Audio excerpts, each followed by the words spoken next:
Deň jarnej rovnodennosti sa od nepamäti považuje za každoročný zázrak. Symbolizuje totiž nový začiatok, prebudzanie života, obnovu a plodnosť. Do Tatier priniesol dokonalé počasie a na Lomnický štít aj slnečné hodiny zo zlata.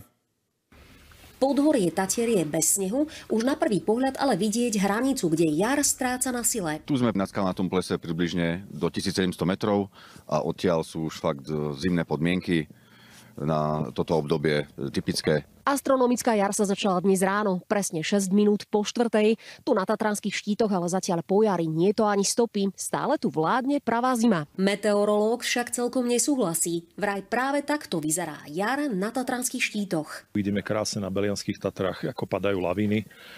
Teraz nám krásne svieti slnko, je čistá inverzia. Ale máme najvyššiu hodnotu snehovej pokrývky 3,5 metra, čo sme už dlho nemali. A v tejto nadmorskej výške zo pár milimetrov snehu ešte do konca týždňa pribudne. No, možno by bolo typickejšie, keby prvý jarný deň bolo mesiac skôr podľa toho počasia. Veď v podstate stále ešte máme marec.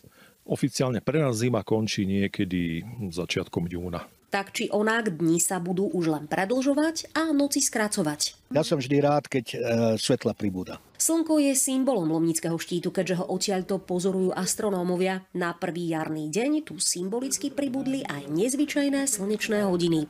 Sú pozlátené, sú tam pirity a vlastne ukazuje to ten čas, že máme stále čas na zmenu. Taký symbol tohoto prvého jarného dňa.